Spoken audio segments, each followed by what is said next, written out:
ஒரு குடும்பத்தில் இருந்த கணவனும் மனைவியும் தங்களுடைய மகனை கஷ்டப்பட்டு வளர்த்தார்கள்.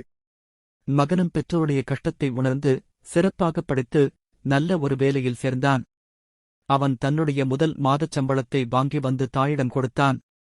அதற்கு அவனுடைய தாய், இத்தனை நாளும் உன்னை கஷ்டப்பட்டு வளர்த்து ஆளாக்கி எல்லாச் செலவையும் செய்த உன் தந்தையிடம் போய் சம்பளத்தைக் கொடு என்றாள்.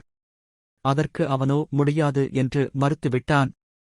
தாயானவள் மீண்டும் அவனிடம் பணத்தை தந்தையிடம் கொடு என்று சொல்லியும் அவன் கேட்காதால் அவனுடைய கன்னத்தில் ஓங்கி ஓர் அடிவிட்டாள். பணத்தை அப்பாவிடம் போய்க் கொடு என்று எவ்வளவு சொல்லியும் கேட்காமல் ஏன் இப்படி அடம் பிடிக்கிறாய் என்றாள் தாய். அதற்கு அவன், அம்மா, ஒவ்வொரு முறையும் தந்தையிடம் நான் பணம் வாங்கும்போதும் அவருடைய கை மேலே இருக்கும், என்னுடைய கை கீழே இருக்கும்.